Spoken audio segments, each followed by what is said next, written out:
Hi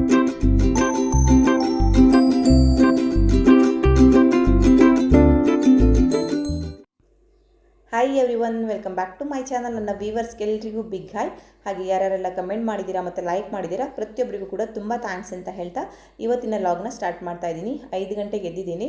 so 1 ವೀಕಿಂದ ನಾನು 5 ಗಂಟೆಗೆ ಎದ್ದೇಳ್ತಾ ಇದ್ದೀನಿ. ಮುಂಚೆ ಎಲ್ಲ 6 ಗಂಟೆಗೆ ಎದ್ದೇಳ್ತಿದ್ದೆ, ಬಟ್ ಟೈಮ್ ಸಾಕಾಗ್ತಾ ಇರಲಿಲ್ಲ.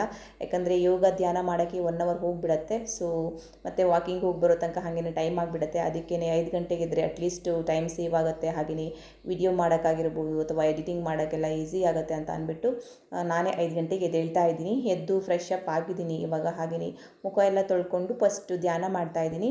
5 ಗಂಟೆಗೆ ಎದ್ದು ಧ್ಯಾನ ಮಾಡೋಕ್ಕೆ ತುಂಬ ಚೆನ್ನಾಗಿರುತ್ತೆ, ಯಾಕಂದರೆ ಏನು ಸೌಂಡ್ ಇರಲ್ಲ, ತುಂಬ ಪ್ರಶಾಂತವಾಗಿ ಇರುತ್ತೆ. ಹಾಗೆಯೇ ನಾನು ಝೀರೋ ಲೈಟನ್ನು ಹಾಕ್ಕೊಂಡು ಧ್ಯಾನ ಮಾಡ್ತಾಯಿದ್ದೀನಿ. ತುಂಬ ಪವರ್ ಆಗಿರೋ ಲೈಟ್ ಹಾಕ್ಕೊಂಡು ಧ್ಯಾನ ಮಾಡೋಕ್ಕೆ ಚೆನ್ನಾಗಿರಲ್ಲ. ಸೊ ಕುಕ್ಕಿನೂ ನಮ್ಮ ಜೊತೆ ಎದ್ದಿದ್ದಾಳೆ, ಬೇಗ ಎದ್ದುಬಿಟ್ಟು ಅವಳು ಕೂಡ ಆಟ ಆಡ್ತಾ ಇದ್ದಾಳೆ.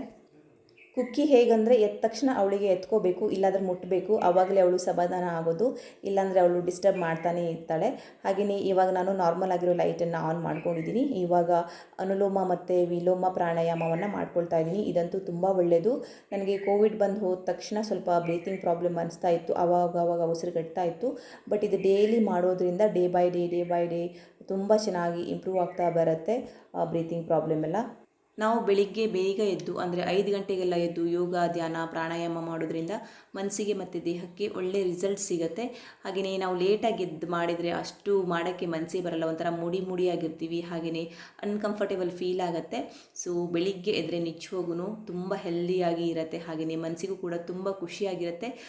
ದಿನವಿಡೀ ನಾವು ಲವಲವಿಕೆಯಿಂದ ಇರ್ಬೋದು. ನಾನು ಕರೆಕ್ಟಾಗಿ 1 ಅವರ್ ಯೋಗ ಧ್ಯಾನ ಎಕ್ಸಸೈಸ್ ಮಾಡ್ತೀನಿ. ಹಾಗೆಯೇ ಧ್ಯಾನ ಬಂದುಬಿಟ್ಟು 10 ಅಥವಾ 20 ನಿಮಿಷ ಅಷ್ಟೇ ಮಾಡೋದು, ಜಾಸ್ತಿ ಹೊತ್ತು ಮಾಡೋಕ್ಕಾಗಲ್ಲ. ಯಾಕಂದರೆ ಕಾನ್ಸಂಟ್ರೇಷನ್ ಬರೀ ಬೇರೆ ಕಡೆ ಎಲ್ಲ ಹೋಗುತ್ತೆ ಕಣ್ಣು ಮುಚ್ಕೊಂಡಿದ್ದಾಗ. ಬಟ್ ಜಾಸ್ತಿ ಹೊತ್ತು ಮಾಡಿದಷ್ಟು ಒಳ್ಳೆಯದು ಅಂತಾರೆ. ಹಾಗೆಯೇ ಯೋಗ ಮತ್ತು ಎಕ್ಸಸೈಸ್ ಬಂದುಬಿಟ್ಟು ಒಂದು 5ರಿಂದ 6 ಮಾಡ್ತೀನಿ. ಮುಂಚೆ ಎಲ್ಲ 6 ಗಂಟೆಗೆ ಎದ್ದಾಗ ಅಷ್ಟು ಮಾಡ್ತಿರಲಿಲ್ಲ, 3 ಅಥವಾ 4 ಮಾಡ್ತಿದ್ದೆ. ಇವಾಗ ಸ್ವಲ್ಪ ಟೈಮ್ ಸಿಗುತ್ತೆ, ಅದಕ್ಕೆ 5 ಅಥವಾ 6 ಮಾಡ್ತೀನಿ. ನಮ್ಮ ಕುಕ್ಕಿ ಅಂತೂ ಸಖತ್ತಾಗಿ ಡಿಸ್ಟರ್ಬ್ ಮಾಡ್ತಾಳೆ ಯೋಗ ಮತ್ತು ಎಕ್ಸಸೈಸ್ ಮಾಡುವಾಗಲೆಲ್ಲ. ಸೊ ಆದರೂ ಕೂಡ ಹೇಗೋ ಟ್ರೈ ಮಾಡಿ ಮಾಡೋದು. ಯೋಗ ಧ್ಯಾನ ಎಕ್ಸಸೈಸ್ ಎಲ್ಲ ಯಾವ ರೀತಿ ಅಂದರೆ ನಮಗೆ ಸಡನ್ನಾಗಿ ರಿಸಲ್ಟ್ ಕೊಡದೇ ಇರ್ಬೋದು, ಬಟ್ ನಾವು ಅದನ್ನು ಕಂಟಿನ್ಯೂಸ್ ಆಗಿ ಟ್ರೈ ಮಾಡ್ತಾ ಬಂದಾಗ ನಮ್ಮ ದೇಹದಲ್ಲಿರುವ ಅನೇಕ ರೋಗಗಳೆಲ್ಲ ಹೋಗುತ್ತೆ, ಹಾಗೆಯೇ ಮನಸ್ಸಿಗೆ ಬಂದಿರುವ ಅನೇಕ ಕಾಯಿಲೆಗಳೆಲ್ಲ ಹೋಗುತ್ತೆ. ಸೊ ತುಂಬ ಬೆನಿಫಿಟ್ ಇದೆ ಯೋಗ ಮತ್ತು ಧ್ಯಾನ ಹಾಗೆ ಎಕ್ಸಸೈಸಿಂದ.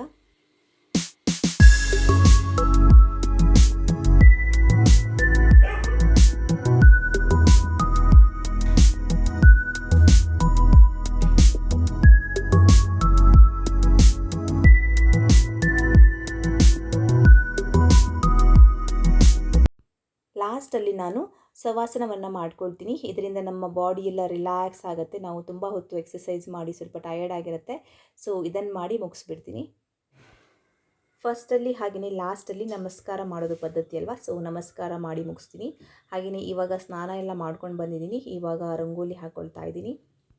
ಹೊರಗಂತೂ ಇವಾಗ ತುಂಬ ಚಳಿ ಇದೆ, ಬಟ್ ನನಗಷ್ಟು ಚಳಿ ಅನಿಸ್ತಿಲ್ಲ, ಯಾಕಂದರೆ ಎಕ್ಸಸೈಸ್ ಎಲ್ಲ ಮಾಡಾದಮೇಲೆ ಅಷ್ಟು ಚಳಿ ಅನಿಸಲ್ಲ. ನಾನಿಲ್ಲಿ 14ರಿಂದ 2 ರಂಗೋಲಿಯನ್ನು ಹಾಕ್ಕೊಳ್ತಾ ಇದ್ದೀನಿ. ನೀವು ಕೂಡ ಅಕ್ಕಿ ಹಿಟ್ಟನ್ನು ನೆನೆಸಿ ರಂಗೋಲಿ ಪುಡಿಯನ್ನು ಮಾಡಿಟ್ಕೊಳ್ಳಿ, ತುಂಬ ಚೆನ್ನಾಗಿರುತ್ತೆ. ಫಸ್ಟ್ ಹಾಕಿದಾಗ ಅಷ್ಟು ಚೆನ್ನಾಗಿ ಕಾಣಿಸಿಲ್ಲ, ಆಮೇಲೆ ತುಂಬ ಬ್ರೈಟಾಗಿ ಕಾಣಿಸುತ್ತೆ. ನಾನು ಕೂಡ ಅದೇ ರೀತಿಯಾಗಿ ಮಾಡ್ಕೊಳ್ತಾ ಇದ್ದೀನಿ. ತುಂಬ ಅರ್ಜೆಂಟ್ ಇದ್ದಾಗ ಪುಡಿಯಿಂದ ಹಾಕ್ಕೊಳ್ತೀನಿ, ಬಟ್ ಸ್ವಲ್ಪ ಟೈಮ್ ಇದ್ದಾಗೆಲ್ಲ ಈ ರೀತಿಯಾದ ರಂಗೋಲಿಯನ್ನು ನಾನು ಹಾಕ್ಕೊಳ್ತಾ ಇದ್ದೀನಿ. ಸೊ ನೋಡಿ, ಸ್ವಲ್ಪ ಡೊಂಕಾಗಿ ಬಂದಿದೆ ನನ್ನ ರಂಗೋಲಿ.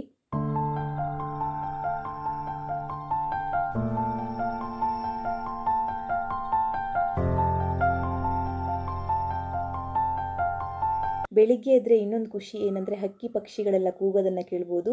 ಸ್ವಲ್ಪ ಸೌಂಡ್ ಕೇಳಿಸ್ತಿದೆ, ನಿಮಗೆ ಕೇಳಿಸ್ತಾ ಇದ್ದೀನಿ ನೋಡಿ ಇವಾಗ.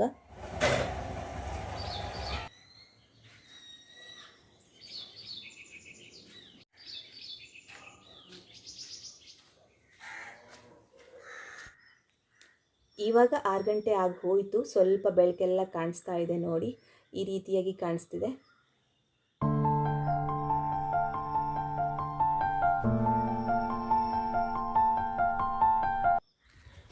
ಗುಡ್ ಮಾರ್ನಿಂಗ್ ಎಲ್ರಿಗೂ. ತುಂಬ ಬೆಳಕಾಗಿದೆ ಇವಾಗ. ನಾನು ಮತ್ತು ಕುಕ್ಕಿ ವಾಕಿಂಗಿಗೆ ಹೊರಟಿದ್ದೀವಿ. ಹಾಗೆಯೇ ತುಂಬ ಚಳಿ ಕೂಡ ಇದೆ, ಮತ್ತು ಏನಂತ ಪೂಜೆ ಎಲ್ಲ ಮುಗೀತು, ಅದೆಲ್ಲ ವೀಡಿಯೋ ಮಾಡಿಲ್ಲ. ಇನ್ನೊಂದೇನೆಂದರೆ ನಾವು ವಾಕಿಂಗ್ 6 ಗಂಟೆ ನಂತರ ಬರ್ತೀವಿ, ಯಾಕಂದರೆ ಇಲ್ಲಿ ಸ್ವಲ್ಪ ಹಾವೆಲ್ಲ ಓಡಾಡುತ್ತೆ, ಕೆಲವೊಂದು ಸಲ ಭಯ ಆಗುತ್ತೆ, ಅದಕ್ಕೇ 6 ಗಂಟೆ ನಂತರ ಬರೋದು. ಸೊ ವಾಕಿಂಗ್ ಎಲ್ಲ ಮುಗಿಸ್ಕೊಂಡು ಬಂದ್ವಿ. ತುಂಬ ದಿನ ಹೋಗಿತ್ತು ನೂಡಲ್ಸನ್ನು ತಿಂದೆ. ಸೊ ಇವತ್ತು ನೂಡಲ್ಸ್ ಮಾಡೋಣ ಅಂದ್ಕೊಂಡೆ ಬ್ರೇಕ್ಫಾಸ್ಟ್ಗೆ. 2 ಈರುಳ್ಳಿಯನ್ನು ಕಟ್ ಮಾಡ್ಕೊಂಡು ಹಾಕ್ಕೊಳ್ತಾ ಇದ್ದೀನಿ. ಹಾಗೆಯೇ ಚಿಕ್ಕದಾಗಿ ತುರಿದಿಟ್ಟುಕೊಂಡಂತಹ ಬೆಳ್ಳುಳ್ಳಿ ಮತ್ತು ಶುಂಠಿಯನ್ನು ಹಾಕ್ಕೊಳ್ತಾ ಇದ್ದೀನಿ. ಇವಾಗ ಇನ್ನೊಂದು ಸಲ ಚೆನ್ನಾಗಿ ಫ್ರೈ ಮಾಡ್ಕೊಳ್ಬೇಕು. ಹಾಗೆಯೇ 1 ಹಸಿಮೆಣಸಿನ್ಕಾಯನ್ನು ಹಾಕ್ಕೊಳ್ತಾ ಇದ್ದೀನಿ. ನೆಕ್ಸ್ಟ್ ನೂಡಲ್ಸ್ ಮಸಾಲ ಸಿಗುತ್ತೆ, ಇದು ತುಂಬ ಚೆನ್ನಾಗಿರುತ್ತೆ ಹಾಕ್ಕೊಂಡ್ರೆ. ಬೇರೆ ಏನು ಜಾಸ್ತಿ ನಾವು ತರಕಾರಿಗಳನ್ನು ಹಾಕಬೇಕಂತ ಇರಲ್ಲ, ತುಂಬ ಟೇಸ್ಟ್ ಬರುತ್ತೆ ಇದನ್ನು ಹಾಕ್ಕೊಂಡ್ರೆ. ಸೊ ಇದನ್ನು ಹಾಕ್ಕೊಂಡು ಈ ಮಸಾಲೆಯನ್ನು ಹಾಕ್ಕೊಂಡು ಇನ್ನೊಂದು 2 ನಿಮಿಷ ಚೆನ್ನಾಗಿ ಫ್ರೈ ಮಾಡಬೇಕು. ಹಾಗೆಯೇ ನಾನು ಇವಾಗ ಸ್ವಲ್ಪ ಸಾಸನ್ನು ಹಾಕ್ಕೊಳ್ತಾ ಇದ್ದೀನಿ. ಇದೆಲ್ಲ ಆರೋಗ್ಯಕ್ಕೆ ಒಳ್ಳೆಯದಲ್ಲ, ಬಟ್ ಅಪರೂಪಕ್ಕೊಂದ್ಸಲ ಮಾಡೋದು, ಅದಕ್ಕೆ ಹಾಕ್ತಾಯಿದ್ದೀನಿ. ಹಾಗೆಯೇ ಸ್ವಲ್ಪ ಟೊಮೆಟೊ ಕೆಚಪ್ಪನ್ನು ಕೂಡ ಹಾಕ್ತಾಯಿದ್ದೀನಿ. ಸೊ ಚೆನ್ನಾಗಿ ಇವಾಗ ಮಿಕ್ಸ್ ಮಾಡಬೇಕು ಇನ್ನೊಂದು ಸಲ. ನಿಮಗೆ ತರಕಾರಿ ಬೇಕಂದರೆ ಹಾಕಿ ಮಾಡ್ಕೋಬೋದು, ಕ್ಯಾಪ್ಸಿಕಮ್, ಕ್ಯಾಬೇಜ್ ಹಾಗೆ ಕ್ಯಾರೆಟ್ ಎಲ್ಲ. ನೆಕ್ಸ್ಟ್ ನಾನಿಲ್ಲಿ ಸ್ವಲ್ಪ ಪೆಪ್ಪರ್ ಪುಡಿಯನ್ನು ಹಾಕ್ಕೊಳ್ತಾ ಇದ್ದೀನಿ. ಹಾಗೆಯೇ ಸ್ವಲ್ಪ ಖಾರ ಪುಡಿಯನ್ನು ಸಹ ಸೇರಿಸ್ತಾ ಇದ್ದೀನಿ. ಇವಾಗ ಇನ್ನೊಂದು ಸಲ ಚೆನ್ನಾಗಿ ಮಿಕ್ಸ್ ಮಾಡಬೇಕು. ಉಪ್ಪೇನಾದರೂ ಬೇಕು ಅನಿಸಿದರೆ ಉಪ್ಪು ಬೇಕಾದರೆ ನೀವು ಹಾಕ್ಕೋಬೋದು. ಇವಾಗ ನಾನು ಬೇಯಿಸಿಟ್ಕೊಂಡಂತಹ ನೂಡಲ್ಸನ್ನು ಹಾಕ್ಕೊಳ್ತಾ ಇದ್ದೀನಿ. ನೀರನ್ನು ಚೆನ್ನಾಗಿ ಕುದಿಸಿ ಅದಕ್ಕೆ ಸ್ವಲ್ಪ ಎಣ್ಣೆಯನ್ನು ಹಾಕಿ ನೂಡಲ್ಸನ್ನು ಬೇಯಿಸಿ ಇಟ್ಕೊಂಡಿದ್ದೀನಿ. ಹಾಗೆಯೇ ಬಟಾಣಿ ಸ್ವಲ್ಪ ಮುಂಚೆ ಹಾಕಬೇಕಿತ್ತು ನಾವು ಫ್ರೈ ಮಾಡುವಾಗಲೇ, ಅಂದರೆ ಈರುಳ್ಳಿ ಎಲ್ಲ. ಸೊ ಇವಾಗ ಹಾಕ್ಕೊಳ್ತಾ ಇದ್ದೀನಿ, ನೋ ಪ್ರಾಬ್ಲಮ್, ಬೇಗ ಬೇಯುತ್ತೆ. ಸೊ ಸ್ವಲ್ಪ ನೀರು ಹಾಕಿ ಲಿಡ್ಡನ್ನು ಕ್ಲೋಸ್ ಮಾಡಿ ಬೇಯಿಸ್ಕೋಬೇಕು, ತುಂಬ ಚೆನ್ನಾಗಿ ಬೇಯುತ್ತೆ. ಸೊ ನಾನು ಹಾಗೆ ಮಾಡಿದ್ದೀನಿ. ಬಟಾಣಿ ಹಾಕಿದ ಮೇಲೆ ಒಂದು ಅರ್ಧ ಗ್ಲಾಸ್ ಆಗುವಷ್ಟು ನೀರನ್ನು ಹಾಕಿ ಲಿಡ್ಡನ್ನು ಕ್ಲೋಸ್ ಮಾಡಿ ಮುಚ್ಚಿದೆ. ನೋಡಿ ತುಂಬ ಚೆನ್ನಾಗಿ ಬಂದಿದೆ ನೂಡಲ್ಸ್. ಹಾಗೆಯೇ ತುಂಬ ಟೇಸ್ಟಿಯಾಗಿದೆ, ಸಿಂಪಲ್ಲಾಗಿ ಮಾಡಿದರೂ ಕೂಡ. ಬ್ರೇಕ್ಫಾಸ್ಟ್ ಎಲ್ಲ ಆದಮೇಲೆ 10 ನಿಮಿಷ ಕೂತ್ಕೊಂಡು ಆಮೇಲೆ ಕುಕ್ಕಿಗೆ ಸ್ನಾನ ಮಾಡಿಸ್ತಿರೋದು. 9:30-10 ಗಂಟೆಗೆ ಮಾಡಿಸಿದ್ರೆ ಕರೆಕ್ಟ್ ಆಗುತ್ತೆ. ತುಂಬ ಬೆಳಿಗ್ಗೆ ಮಾಡಿಸಿದ್ರೆ ಚಳಿ ಇರುತ್ತಲ್ವ, ಸೊ ಅದಕ್ಕೆ ಆ ಟೈಮಲ್ಲಿ ಮಾಡಿಸಿಲ್ಲ. ಸೊ ಕುಕ್ಕಿ ಪಾಪ ತುಂಬ ಚೆನ್ನಾಗಿ ಕೋಪ್ರೇಟ್ ಮಾಡ್ತಾಳೆ, ಅವಳು ಜಾಸ್ತಿ ಏನು ಮೆಸ್ಕಾಡಲ್ಲ. ಸೊ ಸುಮ್ಮನೆ ನಿಂತ್ಕೊಂಡಿರ್ತಾಳೆ. ಬಟ್ ತಲೆಗೆ ಸ್ನಾನ ಮಾಡಿಸುವಾಗ ಸ್ವಲ್ಪ ಕಷ್ಟ ಅನಿಸುತ್ತೆ. ಚಿಕ್ಕವಳಿದ್ದಾಗ ನಾನೇ ಜಾಸ್ತಿ ಸ್ನಾನ ಮಾಡಿಸ್ತಿದ್ದೆ ಅವಳಿಗೆ, ಬಟ್ ಇವಾಗ ನಮ್ಮ ಹಸ್ಬೆಂಡೇ ಮಾಡಿಸೋದು. ಅಪರೂಪಕ್ಕೆ ನಾನು ಮಾಡಿಸ್ತೀನಿ, ಬಟ್ ಜಾಸ್ತಿ ಅವರೇ ಮಾಡಿಸೋದು.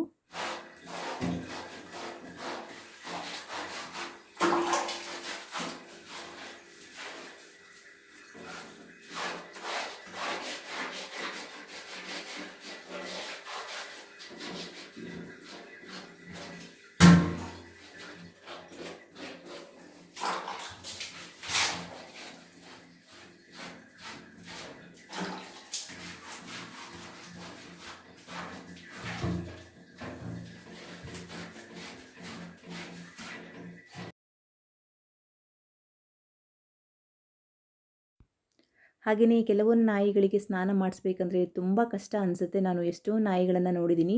ನಮ್ಮ ಅಮ್ಮ ಮನೇಲಿರೋ ನಾಯಿನೂ ಕೂಡ ಅಷ್ಟೇ. ಅದಕ್ಕೆ ಸ್ನಾನ ಮಾಡಿಸ್ಬೇಕಂದ್ರೆ ನಮ್ಮ ಅಪ್ಪ ಎಷ್ಟು ಕಷ್ಟಪಡ್ತಾರಂದರೆ ನಿಜವಾಗೂ ಒಂದು ತಂಬಿಗೆ ನೀರು ಹಾಕಿದರೂ ಕೂಡ ಅದು ಓಡಿ ಹೋಗಿಬಿಡುತ್ತೆ, ಆ ಥರ ಆಗುತ್ತೆ. ಬಟ್ ನಮ್ಮ ಕುಕ್ಕಿ ಮಾತ್ರ ಪಾಪ ತುಂಬ ಚೆನ್ನಾಗಿ ಸ್ನಾನ ಮಾಡಿಸ್ಕೊಳ್ತಾಳೆ. ಅವಳಿಗೆ ಬ್ರಷಿಂದ ಈ ರೀತಿಯಾಗಿ ಅಂದರೆ ರಬ್ ಮಾಡ್ತಾ ಇದ್ದರೆ ಒಳ್ಳೆ ಮಸಾಜ್ ಮಾಡ್ದಂಗೆ ಅನಿಸುತ್ತೆ. ಸೊ ಸುಮ್ಮನೆ ನಿಂತ್ಕೊಂಡ್ಬಿಟ್ಟಿರ್ತಾಳೆ ಅವಳು.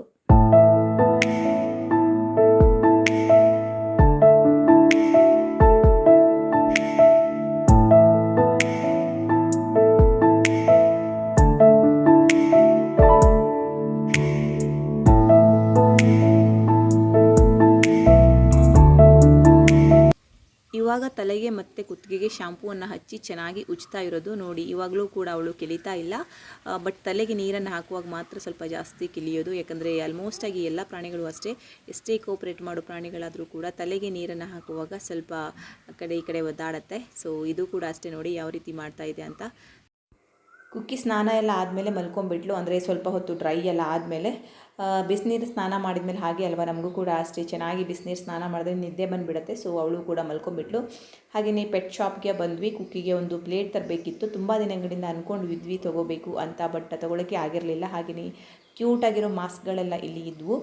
ನೆಕ್ಸ್ಟ್ ಬೋನನ್ನು ತೊಗೊಳ್ಳೋಣ ಅಂದ್ಕೊಂಡ್ವಿ. ಒಂದು ಬೋನ್ ತೊಗೊಂಡೋಗಿ ಕೊಟ್ಟಿದ್ವಿ. ಸೊ ಅವಳು ಕಟ್ ಮಾಡಾಕ್ಬಿಟ್ಲು. ಸೊ ಮತ್ತೆ ಬೇಡ ಅಂತ ಸುಮ್ಮನಾದ್ವಿ. ಹಾಗೆಯೇ ಪ್ಲೇಟ್ಗಳೆಲ್ಲ ಇಲ್ಲಿ ತುಂಬ ಕಡಿಮೆ ಬೆಲೆಗಿತ್ತು, ಅಂದರೆ 100 ರೂಪೀಸ್ ಒಂದಿತ್ತು. ಆನ್ಲೈನಲ್ಲೆಲ್ಲ 300 ಮತ್ತು 400 ಆ ರೀತಿಯಾಗಿ ಎಲ್ಲ ಇತ್ತು. ಹಾಗೆಯೇ ಇನ್ನೊಂದು ಪೆಟ್ ಶಾಪಲ್ಲೂ ನೋಡಿದ್ವಿ, ಅಲ್ಲೂ ಕೂಡ 300 ಅಬೌವ್ 300 ರೂಪೀಸ್ ಇತ್ತು. ಸೊ ವರ್ತ್ ಅನಿಸಿಲ್ಲ. ಅದಕ್ಕೆ ಈ ಪೆಟ್ ಶಾಪಲ್ಲಿ ನೋಡಿದಾಗ ಇದಕ್ಕೆ 100 ರೂಪೀಸ್ ಇತ್ತು. ಸೊ ಚೆಕ್ ಮಾಡ್ತಾ ಇದ್ವಿ ಯಾವ ಸೈಜ್ ತೊಗೊಳ್ಳೋದು ಅಂತ. 100 ರೂಪೀಸಾ ಬ್ಯಾಕ್ ಸೈಡ್ ಸರ್? ಓಕೆ, ಇದೆ ಕರೆಕ್ಟ್ ಇದೆ ಅಲ್ಲ? ಅದೇ ಅಂದೆ, ಚೆನ್ನಾಗಿದೆ ಈ ಸೈಜ್, ಕರೆಕ್ಟ್ ಆಗುತ್ತೆ. ಸ್ವಲ್ಪ ರಬ್ಬರ್ ಉಳ್ಳೆ ಇರುತ್ತೆ ಹೊಸದು ಸ್ವಲ್ಪ. ಹಾಂ, ಚೆನ್ನಾಗಿದೆ. ಕುಕ್ಕಿಗೆ ಖುಷಿ ಆಗುತ್ತೆ ಇದು ನೋಡಿದ್ರೆ. ಅಲ್ಲ ಸೇಮ್ ರೇಟಾ? ಸೇಮ್ ಅದೇ ಒಂದೇ ಸೈಜ್ ಅಲ್ಲ? ಅದೇ ಚೆನ್ನಾಗಿತ್ತು. ಅದೇ ಚೆನ್ನಾಗಿದೆ. ಸ್ವಲ್ಪ ಧೂಳು ಹಿಡಿದಿದೆ ಅಷ್ಟೇ, ಬಟ್ ಚೆನ್ನಾಗಿದೆ. ನೋಡಿ, ಅಂತೂ ಇಂತೂ ಕುಕ್ಕಿಗೆ ಪ್ಲೇಟನ್ನು ತೊಗೊಬಂದ್ವಿ. ಅವಳ ಹೆಸರು ಕೂಡ ಬರೆದಿಟ್ಟಿದ್ದೀವಿ, ಸುಮ್ಮನೆ ಫನಿ ಆಗಿರಲಿ ಅಂತ. ನೆಕ್ಸ್ಟ್ ಈ ಕಡೆ ಅವಳ ಹೆಜ್ಜೆ ಗುರುತು ಥರ ಅದನ್ನು ಕೂಡ ಹಾಕಿಟ್ಟಿದ್ದೀವಿ. ಸೊ 100 ರುಪೀಸ್ಗೆ ವರ್ತ್ ಅನಿಸ್ತು, ತುಂಬ ಚೆನ್ನಾಗಿದೆ ಕೂಡ. ಸೊ ಅದಕ್ಕೆ ಇವಾಗ ಊಟವನ್ನು ಹಾಕಬೇಕು ಇದೇ ಪ್ಲೇಟಲ್ಲಿ. ಕುಕ್ಕಿ ಫಸ್ಟ್ ಈ ಪ್ಲೇಟಲ್ಲಿ ಊಟ ಕೊಟ್ಟಾಗ 1-2 ನಿಮಿಷ ಊಟನೇ ಮಾಡ್ತಿರಲಿಲ್ಲ, ಯಾಕಂದರೆ ಅವಳಿಗೆ ಬೇರೆ ಪ್ಲೇಟಲ್ಲಿ ಅಡ್ಜಸ್ಟ್ ಆಗಿತ್ತಲ್ವ, ಹಾಗೆಯೇ ಡೈಲಿ ಅದರಲ್ಲಿ ಊಟ ಮಾಡ್ತಿದ್ಲು. ಸೊ ಇದು ಹೊಸದಾಗಿ ಅನಿಸ್ತಿದ್ದೇನೋ, ಬಟ್ ಆಮೇಲೆ ನಾವು 2-3 ಸಲ ತೊಗೊಂಡೋಗಿ ಬಿಟ್ಟ ಮೇಲೆ ಊಟ ಮಾಡಿದ್ಲು. ಹಾಗೆಯೇ ಮಧ್ಯಾಹ್ನ ಊಟಕ್ಕೆ ಪೀಸ್ ಪಲಾವನ್ನು ರೆಡಿ ಮಾಡ್ಕೊಂಡಿದ್ದೀನಿ. ತುಂಬ ಅದ್ಭುತವಾಗಿ ಇರುತ್ತೆ. ಆ್ಯಕ್ಚುಲಿ ಇದು ನನ್ನ ಫ್ರೆಂಡ್ ರೆಸಿಪಿ, ಬಟ್ ನನಗಂತೂ ತುಂಬ ಇಷ್ಟ ಆಯಿತು. ಹಾಗೆಯೇ ಇವತ್ತಿನ ಲಾಗ್ಸ್ನ ಇಲ್ಲಿಗೆ ಎಂಡ್ ಮಾಡ್ತಾ ಇದ್ದೀನಿ. ನಿಮಗೂ ಕೂಡ ಇಷ್ಟ ಆಯಿತು ಅಂತ ಭಾವಿಸ್ತೀನಿ. ಇವಾಗ 1:30 ಆಗಿದೆ, ಬೆಳಿಗ್ಗೆ 5 ಗಂಟೆಯಿಂದ ಸ್ಟಾರ್ಟ್ ಮಾಡಿದ್ದು. ಇಷ್ಟ ಆದರೆ ಪ್ಲೀಸ್ ಲೈಕ್ ಮಾಡಿ, ಶೇರ್ ಮಾಡಿ, ಕಮೆಂಟ್ ಮಾಡಿ. ಹಾಗೆಯೇ ನನ್ನ ಚಾನಲ್ನ ಯಾರ್ಯಾರು ಫಸ್ಟ್ ಟೈಮ್ ನೋಡ್ತಾ ಇದ್ದೀರಾ ಮತ್ತು ಸಬ್ಸ್ಕ್ರೈಬ್ ಮಾಡ್ದೇ ನೋಡ್ತಾ ಇದ್ದೀರಾ, ಇಷ್ಟ ಆದರೆ ದಯವಿಟ್ಟು ಸಬ್ಸ್ಕ್ರೈಬ್ ಮಾಡ್ಕೊಳ್ಳಿ. Thank you for watching. Take care, bye.